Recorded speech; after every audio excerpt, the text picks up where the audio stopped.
TV. Dear Papa Dudut, hindi ko pa nasisimula ng sulat ko na ito pero nag-aagaw na ang buhos ng luha at sipon ko. Hindi ko po kasi mapigilang mag-emote habang nire-rewind sa utak ko ang lahat ng masakit na pinagdaanan ko para lamang ma-share sa inyo. Ako po si Ika, Certified Probinsyana. Simula pagkabata para na akong may phobia sa salamin kasi tuwing titingin ako, parang sinisigawan ako ng mundo. Unfair ako sa iyo, deal with it. Imagine, ng bata ko pa. Pero marunong na akong mag-self-pity. Hindi kasi ako pasok sa beauty standards tapos ay bonus pa na habi ng kalaro ko at kaklase ko ang gawing stand-up comedy material ang itsura ko. Buti na lamang nanay ko ang #1 fan ko. Lagi niyang sinasabi na anak maganda ka, sila lang ang bulag. Ang sweet hindi ba? Pero let's face it. Alam naman nating lahat na walang pangit sa mata ng isang ina. Kaya habang nasa mundo pa ako ay tinitibayan ko ang loob ko araw-araw. Sabi ko nga anong laban ng insecurities ko kung naliligo ako araw-araw at walang amoy putok. Panalo na yan. Dahil nga sa pambubuli napaaga ang pag-develop ng superpower ko. Self-love with a touch of humor at katalinuhan. Kung hindi man ako visual sa paningin nila, di pabonggahin na lang ang utak ko. Kaya papadudod consistent honor student ako. Habang ang mga bully ko hanggang doon na lang sa likod ng class picture, habang ako ay bida sa harapan. Hawak ang medalya. Eventually, nagkaroon ako ng mga kaibigan na hindi na pinapansin ng physical ko. Sila ang katuwang ko sa tawanan, iyakan at mga asaran. Pero habang sila ay may mga high crush moments, ako taga-abot lang ng sulat at audience ng love story nila. Nung nagkaedad pa ako, sabi ko baka destiny ko na lang talagang maging professional tita. Pero isang araw ay dumating si Nathaniel. Guwapo, mabait at parang leading man sa teleserye ng buhay ko. Crush ko siya, Papa Dudut. Sa isip ko ay siya na ang sagot sa dasal ko. Pero sa table namin, parang tita Ika talaga ang vibes ko sa kanya, Papa Dudut.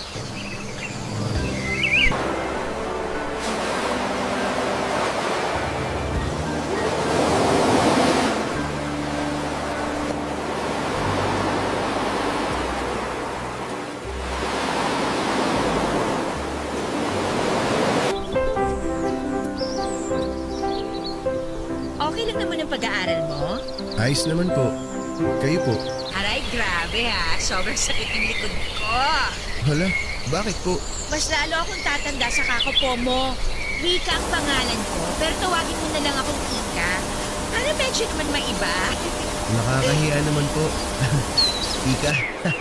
Ay, sorry. Ang hirap pala magtanggal lang po. Naku, sanayin lang yan, Nathaniel. Sasanayin ko yung sarili ko, huwag kang mag-alala. Ayan, kaya mo naman pala. Sabi ko na matalino ka. Mabilis ka matuto. Ikaw talaga. Funny ka. It's more fun in the Philippines, di ba? Kaya masaya lang tayo. Love Philippines na ngayon. Hindi ka na updated. Ay, oo nga pala. Kaya kailangan magmahalan na tayo. Uy, grabe ka naman, Nathaniel. Huwag ka magpiro ng ganyan. Seryoso ako. Doon naman ako nagbibiro eh. Sme, baka magkasala ako sa'yo. Wala siya. Anong kasalanan sinasabi mo? Ano? Kasi naman pinapakaba mo ko, Nathaniel. Gwapo mo kasi. Ikaw talaga. Pero totoo naman eh. Maganda ka. Saan banda? Sa panaginip? O yung mukha kong bulayan, ha? Hindi ako bolero. Tsaka ayoko maging sinungaling. Hindi naman ganun kapangit yung tsura mo eh. Pero pasok pa rin sa pangit. Eto, makinig ka. Hindi naman sa lahat ng bagay tinitingnan yung panlabas. Para sa akin, mas importante yung kalooban. Maganda yung kalooban mo. At yun ang nakikita ko sa'yo. Kaya maganda ka para sa akin. Talaga ba? Para naman naiingat mo sa mga sinabi mo. Sa gwapo mo na na yan? Nakita mo talaga kagandahan ng loob ko? Kasi ikaw yung tipo ng tao na may lalim kausap. Naku, dahil lang sa matanda na ako. Siguro nga, pero gusto ko yung personality mo. Hindi tulad ng kaedad ko na puro pa-cute. Ayoko ng ganun. Mas maganda yung tulad mo. Ay, susme, Nathaniel. Baka takihin na ako sa puso sa sinabi mo. Grabe ka naman. Bakit ka naman naatakihin? Sa totoo lang, Sige na, Ika, sabihin mo na. Huwag mo akong binibitin. pwede ko ba makuha ang Facebook account mo? Doon ko na lang sasabihin. Niya kasi ako eh. Ikaw talaga, nahihiya ka pa. Pero sige. Eto, Ayan, yan kita ha. Accept mo ko ha. oo naman. Blast ka sa akin eh. Thank you! Naku, kailangan na natin ubusin tong food sa plate natin. Lalamig na to. Oo nga. Tara, ubusin na natin to. Para nag-slow motion ang lahat, Papa Dudo. Yung tipong bawat segundo ay feeling ko ay nasa romantic drama ako. At si Nathaniel ang bidang leading man ko. Ang dinner na yon ay parang walang ending. Pakiramdam ko ay prinsesa ako sa harap ng prinsipe ko. Pero hindi fantasy kasi nakadilat ako buong oras. At grabe, nang inaccept niya ang friend request ko para kong sumabog sa kilig, nag-flashback bigla ang teenage years ko kahit na 30 na ako. Ang pinaka nakakakilig, yung nag-offer siya na ihatid ako pa uwi. Aba, sinong tatanggi doon? Siyempre, umangkas ako sa motor na hiniram pa niya. At nung humarurot kami sa kalsada, hindi ko napigilan ang mahigpit na yakap. Kung pwede lang na ilipat ang bahay namin sa kabilang probinsya ay ginawa ko na. Pero ayon, kahit nabitaw mode ako pag uwi ay tuloy pa rin ang chat namin sa social media. Walang araw na hindi kami nagsisend ng message at kumustahan sa isa't isa. At dito'y napatingin ulit ako sa salamin. Rika, ano ba nangyari sa'yo? Tanong ko sa sarili ko. Aba, nagme-makeup na rin ako para kahit pa paano magmukhang fresh sa mga date namin. Fast forward. Noong nag-date kami ay napansin niya na nag-makeup ako. Nagustuhan niya naman. At pagkatapos ng date namin ay hinatid niya naman ako sa bahay.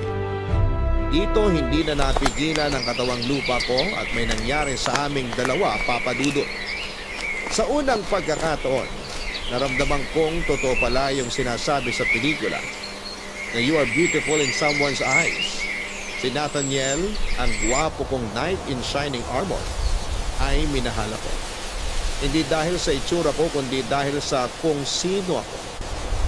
Ang init na mga yakap niya, ang pangaangkin niya, para kung nasa ulap. Paulit-ulit naming pinatunayan sa kama na may spark talaga kami, Papa Dudo. Pero tulad ng sabi nila, hindi lahat ng maganda ay pangmatagalan. Unti-unting lumabas ang dark side ni Nathaniel. Sa bawat dalaw niya, may kasamang kingi. Una, pera para sa rent ng motor. Sunod ay pang-tuition. Tapos pang-project. Hanggang sa patina sa pamilya niya, ito na rin ang sponsor. At kahit halata naman na parang piniperahan niya ako ay hindi ko magawang magalit.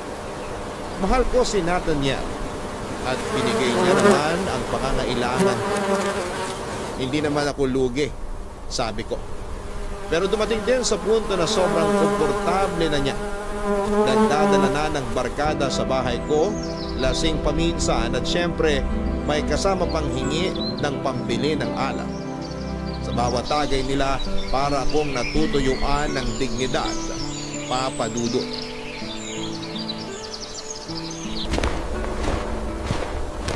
Salamat talaga sa pabanlaw mo, mahal ah. Talagang love na love mo ako. Mahal, pwede ba? Last na to. Bakit naman last na to? Ilang beses na kitang pinagbigyan, Nathaniel. Pero please, huwag naman dito sa bahay ko. Mahal, alam mo naman wala akong ibang bisyo eh. Magkakasiyahan lang naman kami. Kunting inuman lang naman to. Pampalipas ng stress. Gets ko naman. Pero hindi ko kasi gusto na may iba kang dinadala dito. Gusto ko naman ng konting privacy, mahal. Mahal, hindi naman naman sila iba sa akin eh. Mga pinsan ko naman yung mga dinala ko dito. Kaya nga nandito kami kasi katatapos na ng exam namin. Maganda dito sa bahay mo. May libreng pa-video okay pa kami. Tapos ang ganda pa ng smart TV mo. Aircon pa dito. Pero please, last na to ha.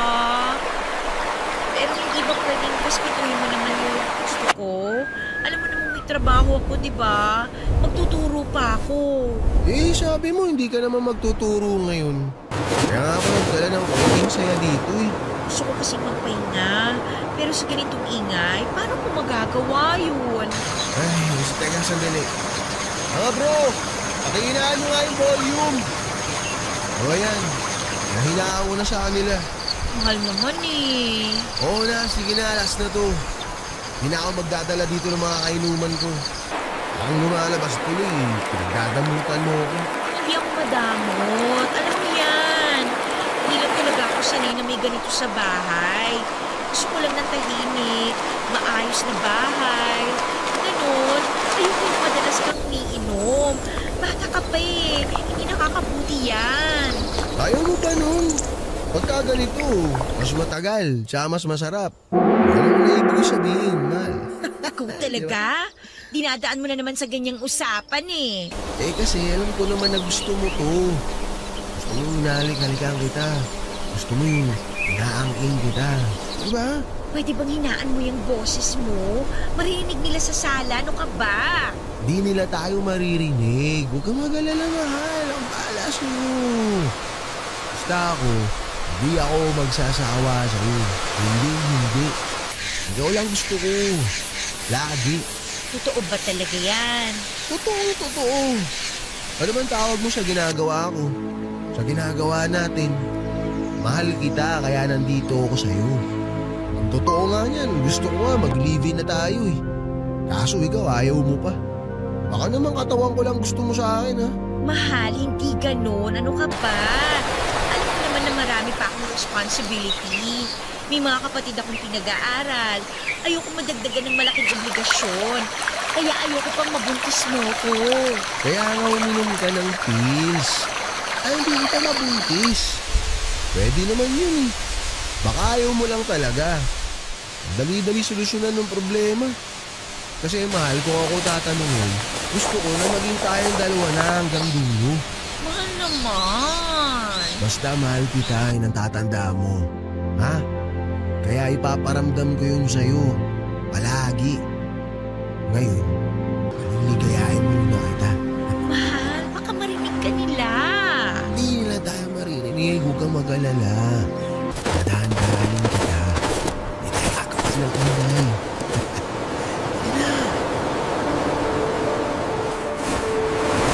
Ganito parati ang nangyayari, Papa Dudut. Kahit anong reklamo ko, kahit gaano ko piliting tumayo at maging matatag sa gusto kong mangyari. Nawawala lahat ng lakas ko sa sandaling niyayakap at hinahalikan na niya ako. Para akong nahihypnotize sa lambing niya. Sa bawat bulong na mahal kita, ay nakakalimutan ko ang lahat. Gusto ko ang pakiramdam na ako lang ang mundo niya.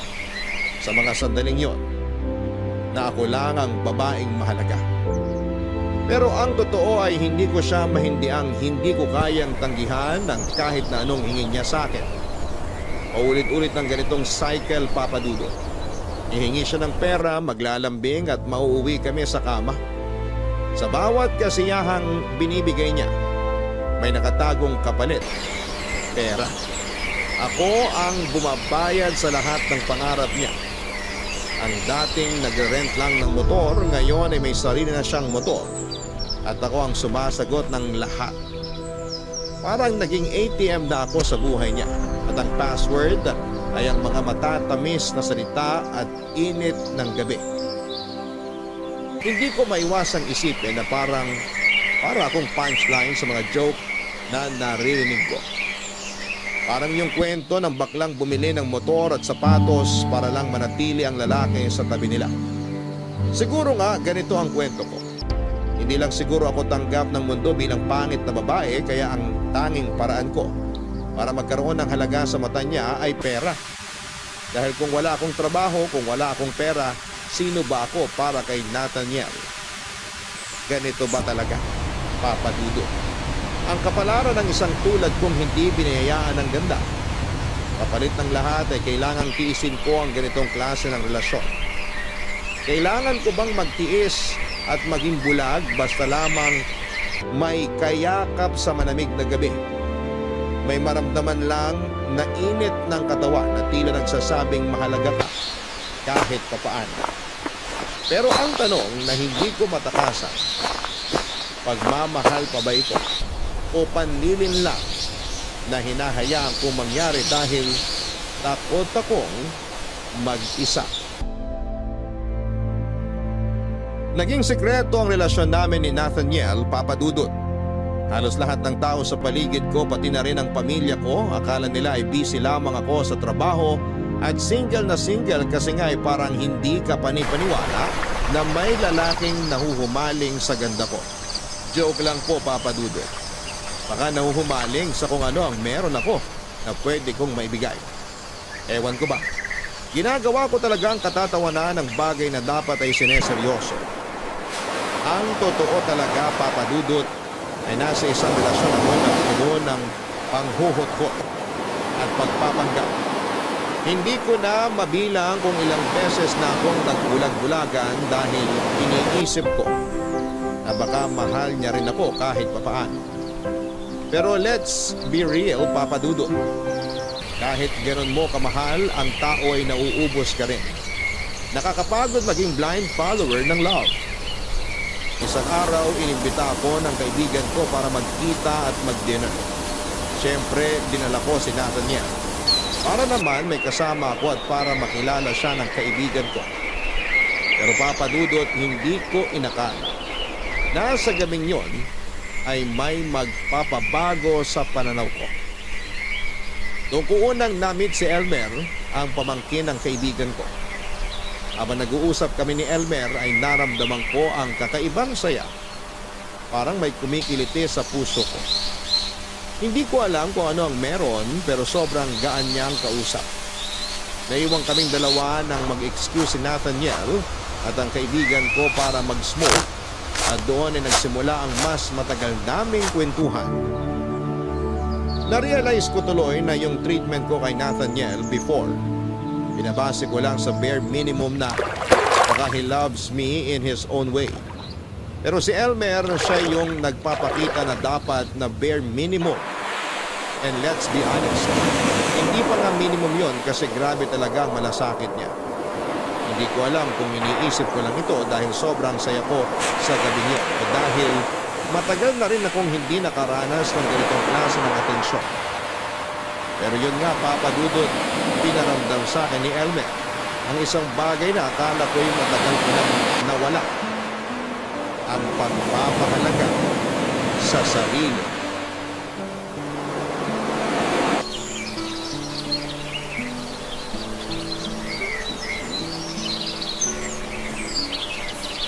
So, Elmer, ano nga ulit ang trabaho mo? Parang ang chill mo lang kausap eh. Pero mukhang busy ka rin naman sa buhay. May hobby ka ba? Ang dami mo agad tanong. Nalula ako dun ah. Parang hindi kaya ng... Sorry naman. Okay lang naman ate. Call center agent ako. Night shift. Pero pag hindi ako tinotopak at may free time, nag-freelance photography ako. Mahilig kasi ako mag-capture ng mga raw na moments. Yung hindi pilit, yung totoong kwento sa isang picture. Katulad mo ngayon, parang gusto kong kunan ka ng picture. Hala, baka basag ang camera mo. Hindi ah. Minsan, hindi mo kailangan magpanggap para maging maganda ka sa mata ng iba. Be yourself. Maganda ka. Sus, bolero ka rin pala. Binigyan ka ata ng pera ng tita mo para sabihan ako ng magagandang words. Pero salamat ha. Baka kailangan mo na ng bagong salamin sa mata. Ikaw talaga. Alam mo, like sa trabaho ko, minsan kahit buong effort mo na binigay mo, parang wala lang sa ibang tao. Parang background music ka lang sa buhay nila. Pero okay lang. Ang mahalaga, nagawa mo ng maayos sa trabaho mo.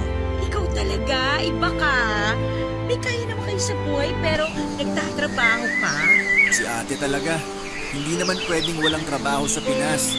Hindi pwedeng nakatunganga lang at maghihintay ng biyaya. Dapat pinagtatrabahuhan. Kapag ang pera galing sa pawis, mas pinahahalagahan mo.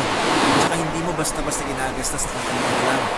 Sina lola ko, tita at tito ko lang yung mayaman. Ako, corporate slave. Tsaka hindi naman natin masisisi yung iba.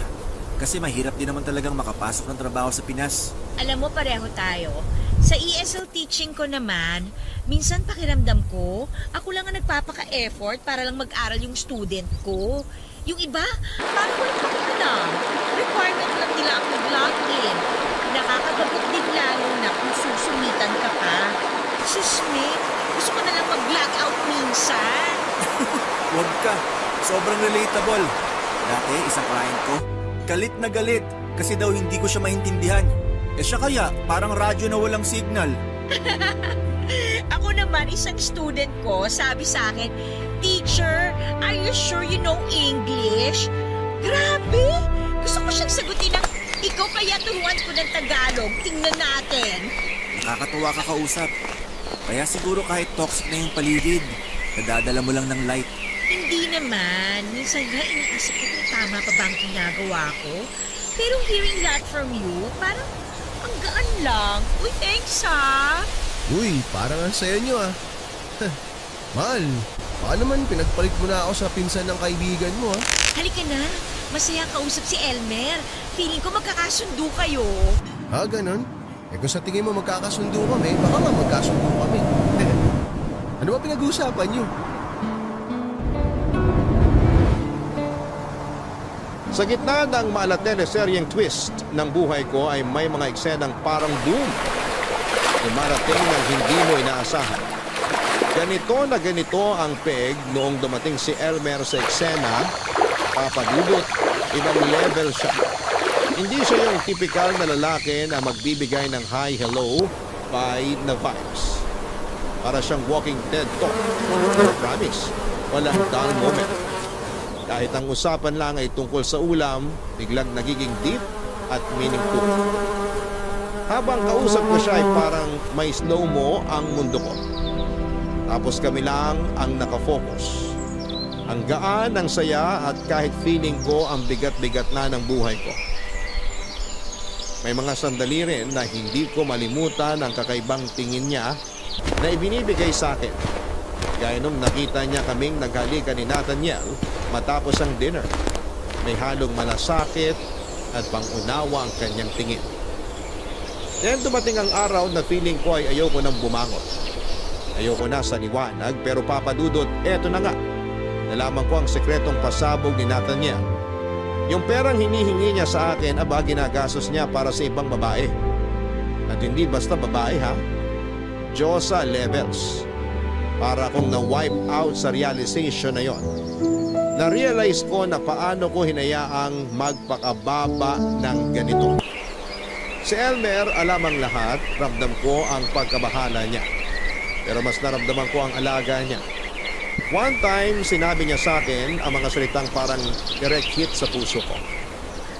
Rika, mas mahalaga ka kaysa sa iniisip mo. Huwag ka pumayag na tratuhin ka ng mas mababa sa deserve mo, ang sabi niya. Papadudot, umiyak ako noon sa harap niya. Imagine isang tao na nakita ang worth ko. Kahit ako hindi ko na makita ang sarili kong halaga. Kaya kinumpronta ko si Nathaniel at nag-ipon ako ng lakas ng loob para harapin siya. Lahat ng sakit at hinanakit ay sinabi ko at ang hirap papadudot. Pero habang ginagawa ko yon ay nararamdaman ko na parang unting-unting bumabalik ang self-respect ko. Naisip ko na finally unti-unti nang umaayos ang teleserye ng buhay ko. Tama na to. Wala nang kwenta itong palabas na to. Ayoko na. Tapos na tayo. Mahal, ano ba nangyayari sa'yo? Saan ba nanggagaling yung mga pinagsasabi mo? Pwede ba mag-usap muna tayo ng matino? Daniel, huwag mo akong gawing tanga. Tanga? Saan naman nanggaling yan? Paano kita ginagawang tanga? Ha! Tigilan mo na yan. Alam ko na yung babae, yung pera, lahat ng kasinungalingan mo. Mahal, teka lang ha. Time out muna. Paintindi mo naman sa akin yung nangyayari. Hindi ko nasusundan eh. Na habang binibigay ko lahat, Pinagtatawanan mo ko? Na ginagamit mo ko habang nag-iilusyon akong mahal mo talaga ako? Ika, mahal kita. Mahal? Mahal ba yung ginagawa mo? Gagamitin mo ko, sasaktan, tapos yung pera hinihingi mo, ginagastos mo sa ibang babae? Yan ba yung magmamahal? Huwag mo ako pinagloloko, Nathaniel! Mahal, please, pag-usapan natin to. Alam kong kaya nating ayusin to. Huwag mo naman padalos-dalos. Hindi kita kayang mawala sa buhay ko. Hindi, Nathaniel. Pinili mong sirain yung relasyon natin. Yung tiwala ko, pati ako. At ngayon, ikaw ang mawawala. Mawawala ka na sa buhay ko. O sige, nagkamali ako. Okay, pero babawi ako. Bigyan mo lang ako ng isang chance. Wala nang chance. Wala nang aayusin. Sa wakas, nakita ko na kung gano'ng kababalik natin ko sa sarili ko dahil sa'yo. Pero tapos na yon. Deserve ko ang masigit pa. Ako ang deserve mo. Hindi mo ko kayang iwan, Ika. Alam ko yun. Hindi mo kaya. Sino may sabi? Ikaw? Well, newsflash. Kaya ko. At ginagawa ko na ngayon. Tama ng lahat ng kalokohan mo. Tama ng paggamit mo sa akin. Panggagamit? Uy, Ika. Huwag kang magmalinis. Ginagamit mo rin naman ako eh. Ano?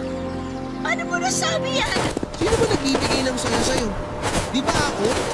Sino bang gumagawa ng lahat para maramdaman mo na mahalaga ka? Ako lang, Ika. Ako.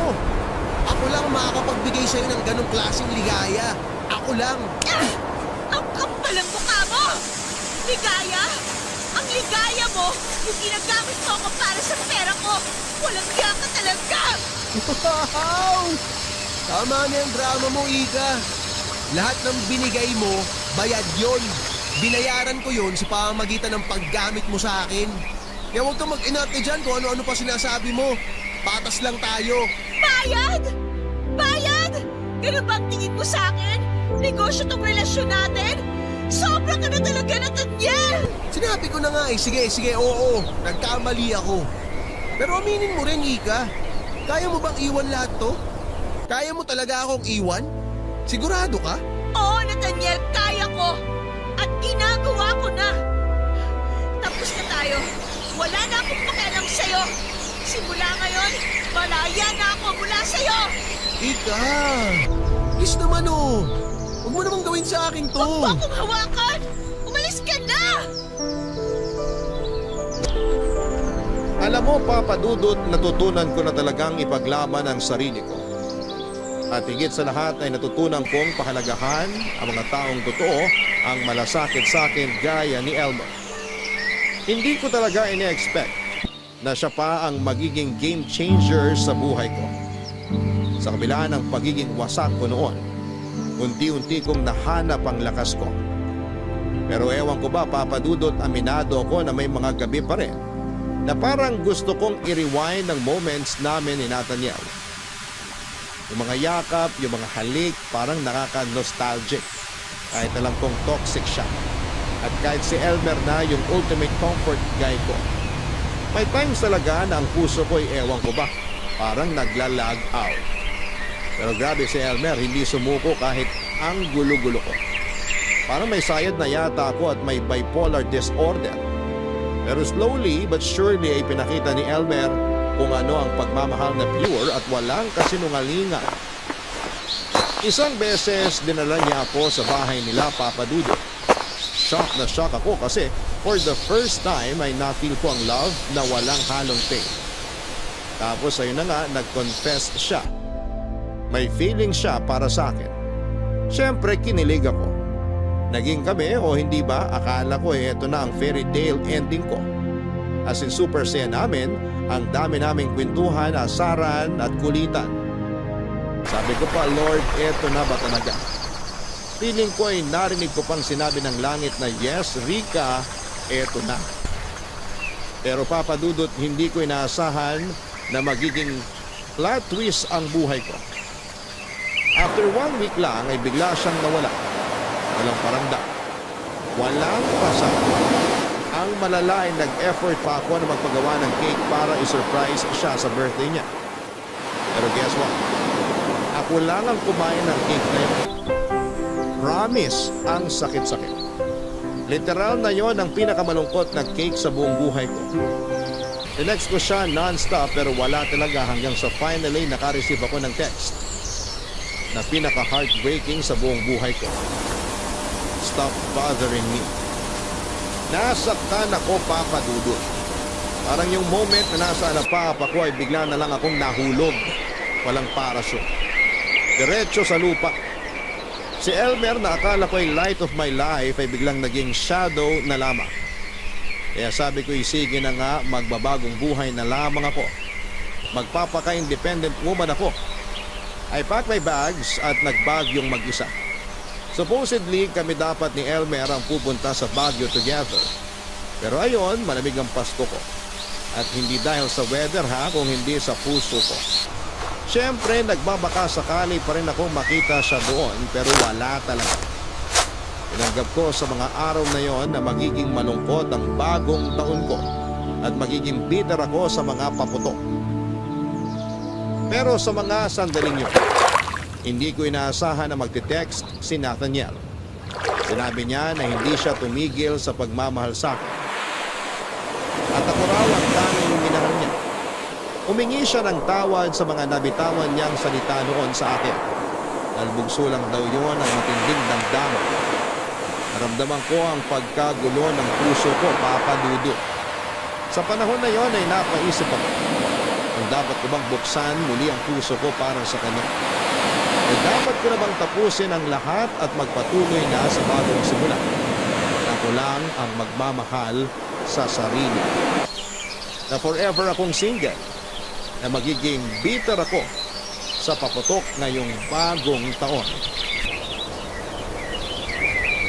Grabe, Papa Dudut. Binigyan ko si Nathaniel ng one last chance. Kasi nga naman, baka sakaling magbago siya, hindi ba? Pero naku, ang ending, hala hindi pa rin pala. Nahuli ko siyang may ibang babae and guess what? Ang habol lang pala niya sa akin ay ang pera ko. Pera, Papa Dudut. Imagine that. Ang sakit, promise, at parang ginawang punching bag ang puso ko. Pero alam mo, hindi ako nagpatalo. Sabi ko sa sarili ko, Ika, hindi ka basura. You deserve better. Huwag kang magpapaloko sa mga kasinungalingan. Kaya kahit ang hirap ay binitawan ko siya. Pero eto ha, to be super honest, minsan ay naisip ko pa rin si Nathaniel. Pero hindi na dahil mahal ko siya. Alam ko na tawag lang yon ang laman. Kaya kailangan ko na siyang i-let go. Tapos isang araw habang mag-isa lamang akong nagmumuni-muni, ay naisip kong i-text si Elmer. Ang tagal na naming walang update pero ewan ko ba. Parang biglang gusto ko lang ng kausap kahit friend lang. So ayun, nag-message ako at medyo kabado pa nga ako kung mag-reply siya. Pero nag-reply agad siya. Parang walang nagbago, ang witty, ang daming sense, at ang gaan ng vibe niya ang kausap. Nagkwento ko kay Elmer ng mga ganap ko, inanin yung mga walang kwentang, mga paga. Pero alam mo, Papa Dudut, iba siya. Hindi tulad ni Nathaniel, na parang ATM lang ang tingin sa akin, si Elmer, ramdam ko na may malasakit siya. May effort talaga. Nag-decide kaming magkita sa tabing dagat. Doon namin napag-usapan kung ano ba talaga ang meron o pwedeng meron sa amin. Papadudot, kakaiba talaga siya. Ang saya ng simple moments namin. Parang may spark na hindi nawala kahit pa ang tagal na namin hindi nagkita.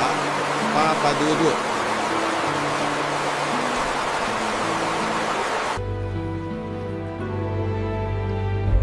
Alam mo, next week nasa Manila na ako. Doon na talaga ang bagong chapter ng life ko. Ikaw, after a month, sunod ka ha? Oo naman, susunod ako. Pero syempre, may Japan moment muna ako kasama si Lola. Kailangan ko siyang samahan eh. Wow, ang sosyal. Ang yaman niya talaga, no? Si Lola lang yon, hindi ako. Siyang mayaman. Ako pasabit lang sa biyaya. Pero kahit sabit, lubong mayaman ka pa rin. Nako, ikaw talaga. Pero ate, gusto ko mag-thank you. At gusto ko rin mag-sorry. Alam kong nasaktan talaga kita noon. Past is past, Elmer. Ang mahalaga, okay na tayo ngayon. Oo nga, pero gusto ko lang linawin. Hindi ko kinakalimutan yung mali ko. Accountability, ika nga. Kaya nga humihingi ako ng tunay na sorry sa'yo. Okay na ako. Hindi mo na kailangang ulit-ulitin. Tsaka, di ba sabi nila, time heals. Tapos na yun. Ay, ikaw talaga. Walang nagbabago. Na ano? Pangit. Maloko ka talaga. Pero, seriously ate, may gusto akong linawin. Parang serious na to, ha? Ano na naman yan? Totoo to ha. Mahal pa rin kita. At hindi talaga yun nagbago kahit anong mangyari. Ang sakit din sa akin nung sinabi ko noon na tigilan mo na akong i-message. Pero natakot ako. Natakot ako na baka hindi mo kayanin. Mahal mo ko pero natakot ka. Hindi ko kakayanin. Hindi kita naiintindihan. Pero ito ha, totoo rin to. Mahal din kita, Elmer. Wow, ang sarap marinig nun. So, ibig sabihin ba nito, tayo na ulit? Depende. Kung hindi ka aalis bigla after 1 week at sabihan ako ng stop bothering me. Ay, grabe ka. Sorry na. Hindi na mangyayari yun, okay? Sorry, masyado ko nadala. Kanina ka pa sorry ng sorry. Okay lang naman. Ano ka ba? Gusto ko naman eh. Pero teka Elmer, ano nga yung sabi mo baka hindi ko kayanin? Medyo kinakabahan ako ha. Mukha lang akong walang sakit, pero May sakit ka? May taning ka? loko ka, hindi ganon. May mild autism ako at ADHD. Ha? Seryoso ka? Pero alam mo, hindi halata ah. Kasi nga, mental condition naman siya. Mahirap pero wala na akong magagawa. Nandito na to. Nasa sistema ko na. Alam mo, hindi lahat ng laban kailangan mag-isa. Kung kaya mo akong mahalin sa imperfections ko, kaya ko rin mahalin yung lahat sa'yo. Elmer, hindi ka mabigat. Nasasabi mo lang yan dahil hindi mo ko talaga ako nakakasama ng matagal. Naku, baka mag-ibang tingin mo sa akin. Pero gusto ko lang sabihin sa'yo na ikaw lang ang nagpapalakas sa akin. Naiintindihan ko. Lahat tayo may mga pinagdadaanan. Ako naman, kinakailangan maging perfecto, di ba? Kaya ko namang suportahan ka. Gusto ko rin na mas maging buo ako. Tsaka ikaw din. Siguro magiging tama yung sinasabi nila na love will conquer all. Na makakayanan natin lahat. Na makakayanan ko kung ano man yung kondisyon ko. Mag-aaralan ko kung paano ka i-handle. Sana lang hindi mo ako iwan kahit gaano pa kabigat ang dala ko. Gusto ko talagang magtulungan tayo. Hindi kita iiwan, Elmer. Sigurado ako na kaya natin to. Basta magtulungan tayo, walang imposible. Salamat ate. Ay, bakit ate pa rin ang tawag mo sa akin? Huwag na yung ate! Anong gusto mo? Let me think. Dear na lang kaya? Wow, vintage vibes! Sige na nga, dear! Basta dear na tayo pagdating natin sa Manila, okay? Sige na nga, dear na!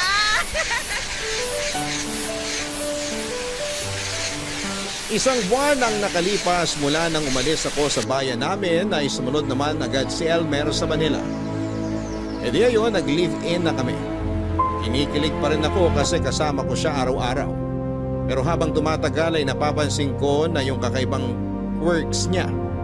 May mild autism, ADHD episodes at bipolar tendencies pala siya. Sa isip ko ay carry ko to, love ko siya eh. Pinili ko to, so laban lang. Pero papadudot, grabe ha. Ang mood swings ni Elmer ay parang weather sa Pilipinas. Hindi mo mahulaan. Minsan ang sweet-sweet niya, parang papi na gusto lang lambingin. Pero may days naman na parang wag mo siyang lalapitan, parang ibang tao na siya. Naguguluhan tuloy ako. Like ano ba talaga tayo, Elmer? Kahit mga simpleng bagay, nagiging komplikado. Ang sakit isipin na parang ako lang ang nagsisika para maging okay ang lahat. Pero alam mo, kahit na ganoon, ay mahal ko pa rin siya. Ramdam ko na kailangan niya ako, kaya sabi ko ay push mo yan, girl. magpaan ng pasensya para sa love. Bawat araw, self-pep talk ang peg. Kaya mo to, love mo siya. Tapos isang gabi habang tulog na kami, bigla ako nag-teary-eyed sa kakaisip. Hindi ko napigilan at hinalikan ko siya kasi feeling ko yun lang ang paraan para maramdaman niya na mahal ko siya. At para maramdaman ko rin ulit yung Elmer na minahal ko.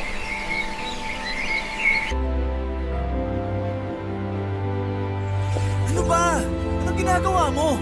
Dalikan lang kita. That's disgusting! Itiwan mo ako! Hindi mo dapat ginawa yun. Alam mo dapat na mali yung ginawa mo. Sorry na. Pero ginagawa naman natin to noon na mag-iisang buwan na tayong nagsama dito sa Manila. Hindi mo na ako hinahalikan. Eh dati palagi mo naman itong ginagawa kapag nakikita tayo. Hindi ka makapaghintay? Alam mo namang marami akong iniisip. Marami akong problema. Gets ko naman. Namiss lang kita. Namiss ko yung kausap ko dati. Nagsasama nga tayo sa isang bubong pero parang ang layo-layo mo naman. Parang may malaking harang na namamagitan sa atin. Gusto mo may mangyari sa atin. Sabi ko naman sa'yo na maghintay ka lang. Darating din tayo dyan. Hindi naman sa ganon. Nasasaktan lang ako because you're near yet so far. Pwede bang wag mong i-justify ang ginawa mo? Mali yun. Dahil walang consent yun.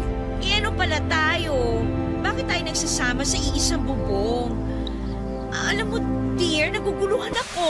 Hindi ko gusto ang ginawa mo. Kasi naman simula nung nandito na tayo sa Manila, I'm hoping that everything will be okay.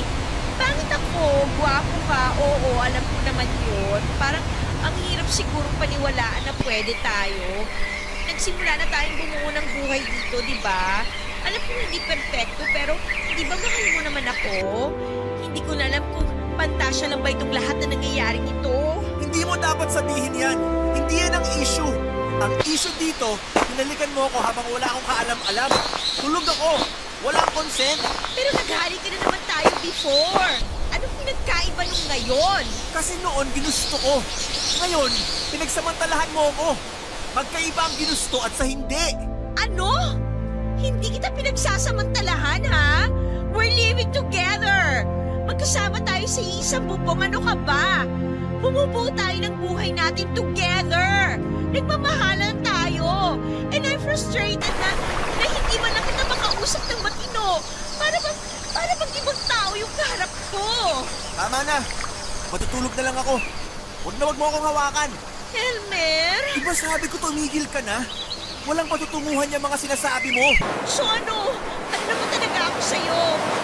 I'm sorry if I go beyond the boundary, ha? Patawarin mo ako kung yakap kita. Hinalikan kita. Patawarin mo ako kasi mahal kita eh. Sige na, matulog na tayo. Sandali. Gusto ko lang sabihin sa'yo na may trauma ako. Kasi may taong humalik at hinipuan ako noon sa lounge ng call center. It was traumatic. Parang feeling ko bumalik nang hinalagan mo ako nang hindi ko alam. Elmer? I'm sorry, ha? Hindi ko alam. I'm so sorry talaga. Alam mo, Papa Dudut, naawa talaga ako kay Elmer. Naawa ako kasi alam kong nahihirapan siya. Pero inis din ako sa sarili ko kasi parang hindi ko mapigilan ang mga impulsive moments ko. Pero paano ba? Mahal na mahal ko yung tao. Kaya kahit papaano ay hindi ko rin masisi ang sarili ko. Matapos yung pagsubok na yon ay natutunan ko na kahit na anong pagkakamali ay hindi yon magiging hadlang kung talagang tunay ang pagmamahal. Nagkapatawaran kami ni Elmer, Papa Dudut. Kahit gaano kahirap ay pinili ko siyang ipaglaban. Nagpakatibay ako lalo na dahil alam kong hindi madali ang relasyon namin. May bipolar disorder si Elmer at alam kong malaking adjustment yon para sa aming dalawa, Papa Dudut. Unti-unti ay natutunan namin iset yung boundaries namin. Mas naging klaro ang relasyon namin. At doon ko naramdaman na mahal niya talaga ako. Isang gabi, Papa Dudut, napag-usapan namin na in-level up ang relasyon namin. Nagsiping kami, ginawa namin sa unang pagkakataon na ipaubaya namin ang aming mga sarili sa bawat isa. Naging iisa kaming dalawa, Papa Dudut. Ang saya ko kasi ginawa namin yon nang may pagmamahal at tiwala sa isa't isa. Parang lahat ng doubts at fears ko noon ay nawala na. Hindi ko ipagkakaila, Papa Dudut, na minsan ay sobrang hirap din talaga. May mga araw na unpredictable ang mood niya. Pero sa kabila ng lahat ng kalituhan, isang bagay lang ang sigurado ako. Mahal ko po si Elmer at mahal niya ako. Alam kong hindi niya maitago ang kondisyon niya. At aware din siya na minsan ay mahirap siyang pakisamahan. Pero ang pinakamahalagang bagay na natutunan ko, Papa Dudut, ay yung tanggapin siya ng buong buo. Sa bawat episode niya, nandun ako. Paalalay at handang magtiis. Para sa akin, yun ang essence ng tunay na pagmamahal. Hindi perpekto, pero buo. Papa Dudut, parang araw-araw na lang yatang may tensyon sa pagitan namin ni Elmer. Kasama nga kami sa isang bubong pero parang wala ng koneksyon. Ramdam ko na hindi lang siya malayo physically pero emotionally rin. Madalas kaming magkasakitan. Hindi man physically pero masakit pa rin sa damdamin. At sa tuwing ganito ay parang pareho na kaming napapagod. Kapag nararamdaman ko na parang inaatake niya ako sa mga salita niya ay hindi ko mapigilang maghanap ng paraan para makatakas. Kaya ayun, Papa Dudut, gumawa ako ng isang bagay na alam kong mali. Nag-text ako kay Nathaniel. Alam ko na kay Nathaniel ako makakahanap ng comfort. Na makakalimutan ko ang lahat ng sakit kahit saglit lang. At hindi lang yon, nagkita pa kami, Papa Dudut. Muntik na talaga akong magkamali. May pagkakataon na parang bumalik ang dati naming samahan. Yung nakaraan namin na puno ng init at tukso. His presence was tempting. Parang natatakam pa rin ako kay Nathaniel. Pero sa kabila ng lahat ng tukso, hindi ko tinulog. Hindi ko rin maintindihan, Papa Dudut. Habang gustong-gusto ng katawan ko na magpatangay, nasa isip ko pa rin si Elmer na kahit gaano kahirap ang sitwasyon namin ay hindi ko siya kayang pagtaksilan. Hindi ko kayang sirain ang tiwala niya kahit na madalas na akong naguguluhan sa mga nangyayari sa relasyon namin. Kaya tumanggi ako makipagsiping kay Nathaniel, Papa Dudut. Alam kong tama iyong desisyon ko.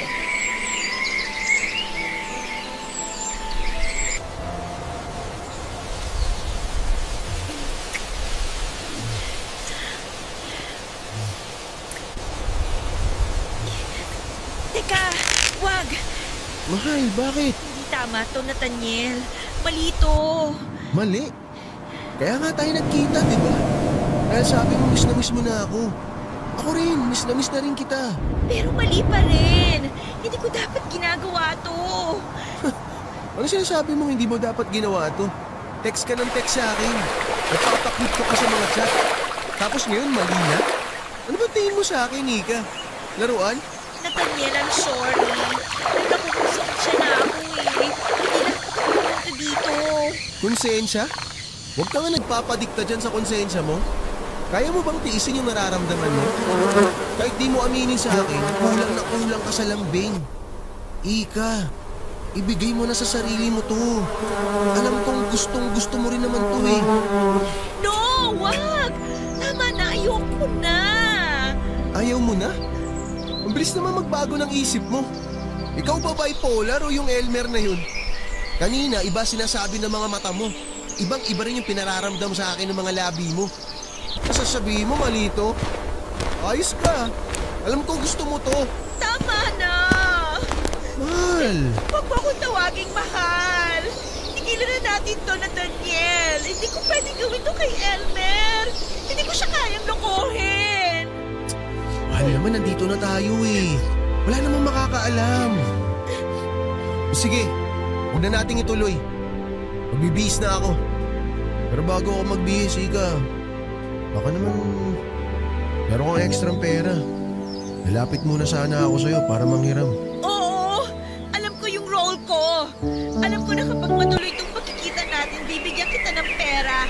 Dahil yun lang naman ako sa'yo eh. Parang ATM. Ang sakit mo naman magsalita, Ika.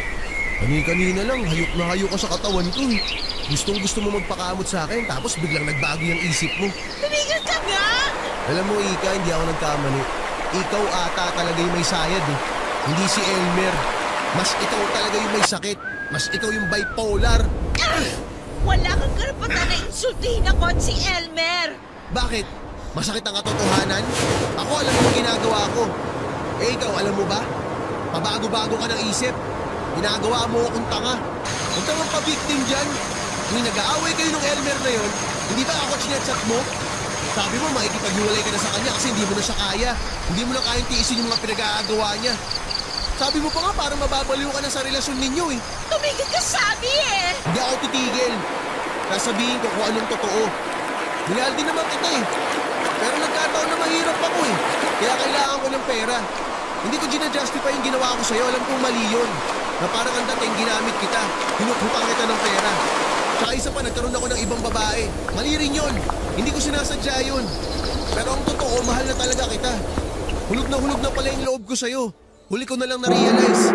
Kaya nga nung sinabi mo sa akin na magkita tayo, hindi ko na pinalagpas yung pagkakataon eh. Kasi nga, alam ko sa sarili ko na mahal kita. Na mahal kita talaga. Hindi yan totoo. Heto, ayan. Ayan ang pera. Tapos na to. Tama na. Ika naman. Huwag mo naman sabihin sa akin na hanggang dito na lang tayo. Nathaniel, kung unang desisyon ko, mahal ko si Elmer. At gusto kong suklian mo ng tiwala niya. Hindi ko siya lolokohin. Kahit anong mangyari, kahit anong sabihin ng iba, wala akong pakialam. Siya lang ang paniniwalaan ko. Tsaka, sorry kung parang minamaliit kita ha. Pero sana matuto ka rin pahalagahan ng taong nagmahal sa'yo. Minahal kita noon, pero inabuso mo yun. Oo, medyo rough ang pagsasama namin ni Elmer dahil sa kondisyon niya. Pero alam namin na nagmamahalan kami. Okay. Good luck sa inyo. Good luck din sa'yo. Tsaka, wag na akong tatawagan. Kung yan ang gusto mo, wala akong magagawa. Sige, kakalimutan na kita. Pero bago matapos to, gusto kong pakinggan mo tong sasabihin ko sa'yo. Kung nakipaghiwalay ka sa akin, na-realize ko na mali talaga ako. Na sinayang ko yung isang katulad mo. Sana talaga maging masaya ka sa pinili mo. Huwag ka mag-alala, Nathaniel. Handa ako. Handa akong alagaan ang relasyon namin ni Elmer. At willing akong pakisama ng pagiging bipolar niya. Alam ko malalagpasan namin to. Sabi nga namin sa isa't isa, forever kaming magsasama.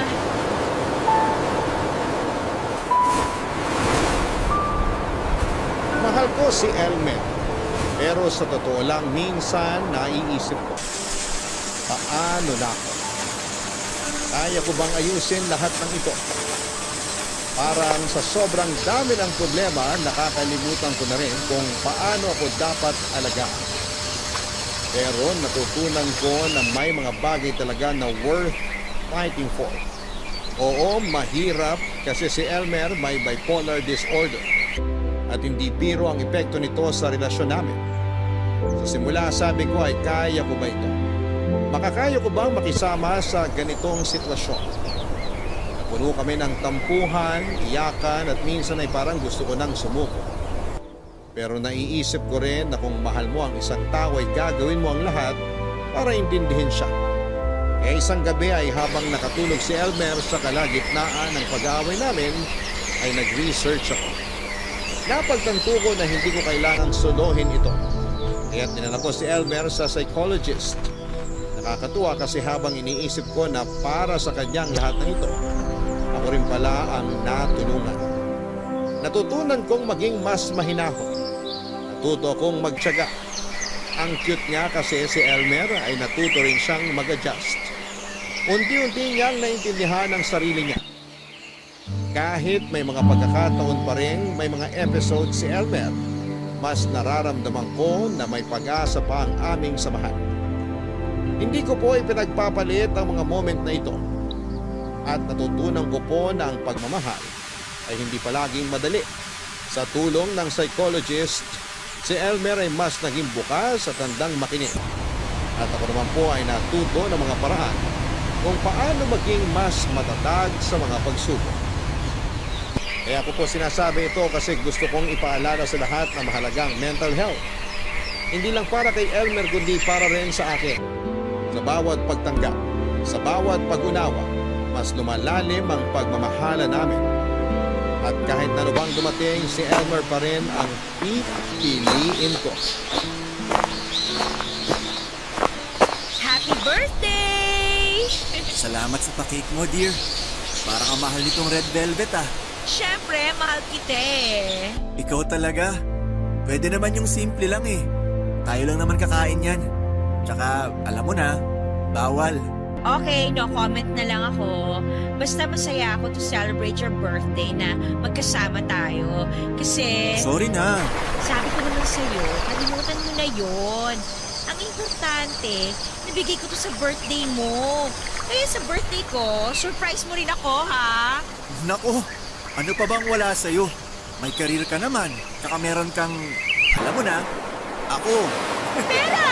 Maraming pera! Dapat lang talaga maraming pera, no? Basta, magkatrabaho tayo para marami tayong savings. Para makagawa na tayo ng sarili nating bahay. Kahit maliit lang at madaling linisan. Alam mo, sobrang happy ako kasi minahal mo ko. Alam mo, dear, kung masaya ka, mas lalong masaya ako na minahal mo ko. Biruin mo, natiis mo ako. Bihira na rin makahanap ng ganun. At ang swerte ko, kasi nahanap kita. Worth na tiis ka naman kasi. Tsaka pinakita mo sa akin na wala kang ibang hangad kundi ang mahalin ako, mapasaya ako, ganun. Salamat pala, dear, kasi pinilit mo akong magpunta sa psychiatrist. Dati kasi parang wala akong tiwala eh. Feeling ko kasi ginag-gaslight lang ako. Pero dahil nandyan ka, naging panatag ako. Ang importante, okay na tayo. Iniisip na lang natin yung financial security natin. Alam mo, ayoko na maging bipolar ang laman ng wallet natin. Kapag nandito tayo sa Pinas, yan talagang pinagbawal na teknik. Ang mawala ng laman ng wallet. Kaya nga, go, go, go. Work lang tayo. Pero inaalagaan naman natin ang health natin. Mahal ang paggamot kapag nagkasakit. Siyempre naman, basta sobrang nagpapasalamat ako sa'yo. Kasi tinanggap mo ako kahit bipolar ako, may ADHD. Mild lang naman, pero kapag may episodes, pagpasensya mo na lang talaga ha. Nakokontrol ko na siya, hindi ba? Nag-improve na ako simula ng ganyan ang ko. Oo naman. Sobrang laki kaya ng improvement mo. At mas lalo ko pang naramdaman ang pagmamahal mo. Kasi never ever kang nag-ask sa akin ng kapalit. Ako, kakain na tayo nitong cake. Ay, teka. Ako na lang ang mag-slice. Konti lang kakainin mo nito ha. Mahirap na. Alam ko, basta konti lang talagang kakainin ko. Hindi po madali ang lahat, Papa Dudu. Pero sa kabila ng lahat ng pagsubok ay natutunan ko kung paano magpasensya at umunawa sa mga bagay-bagay. Sa pagsasama namin ni Elmer ay masaya akong sabihin na pareho kaming nagtutulungan sa bawat takbang ng aming buhay. Sa amin pong kondo, hati kami sa lahat ng gastusin at syempre, nagtutulungan kami sa mga pangarap namin para sa hinaharap. Hindi ko po kayang ilarawan kung gaano kalaki ang pagbabago na nararamdaman ko mula nang magkasama kaming dalawa. Lalo na nang kumonsulta si Elmer sa psychologist. Hindi lang siya nagbigay ng emosyonal na suporta, kundi pinaramdam niya rin sa akin na maganda ako. Hindi lang sa panlabas, kundi lalo na sa aking puso. Natutunan ko rin pong mahalin siya ng mas malalim at intindihin ang kanyang kalusugan. Pati na rin sa mental health niya. Dahil sa kanya ay naging mas mabuting tawa ko, Papa Dudu. Ngunit hindi ko po maitatanggi na may mga pagkakataong nahihirapan pa rin po ako. Hindi ko po agad naintindihan ang bipolar disorder ni Elmer. Sabi ko ang adjustment na kailangan ko. At minsan, ang mga mood swings niya ay mahirap pakisamahan. Kaya nagkakaroon kami ng tensyon. Pero sa mga ganong pagkakataon ay pinipilit ko pong intindihin siya. At natutunan ko rin na hindi ko dapat gawing responsibilidad ang pagpapasaya sa kanya. Kailangan ko rin pong magpatawad sa sarili ko at matutunan kung paano maging matatag para sa kanya. Ngayon po ay nagawa ko na pong yakapin ang lahat ng aspeto ni Elmo, yung bipolar side niya. Sabi ko nga ay pahabain ko pa ang pisiko para sa kanya. Sana po sa tulong ng pagmamahal namin ay magtulungan kami para mapanatili ang magandang relasyon. Umaasa po akong mabibigyan kami ng lakas at magandang kalusugan para magpatuloy ang aming pagmamahalan at maging normal ang aming pagsasama sa kabila ng lahat ng pinagdadaan. Maraming salamat po, Papa Dudut, sa pagbibigay ng pagkakataon sa akin na maibahagi ang aming kwento. Sana po'y magbigay gabay ito sa mga taong may katulad ko na pinagdadaanan at matutunan nilang mag-intindi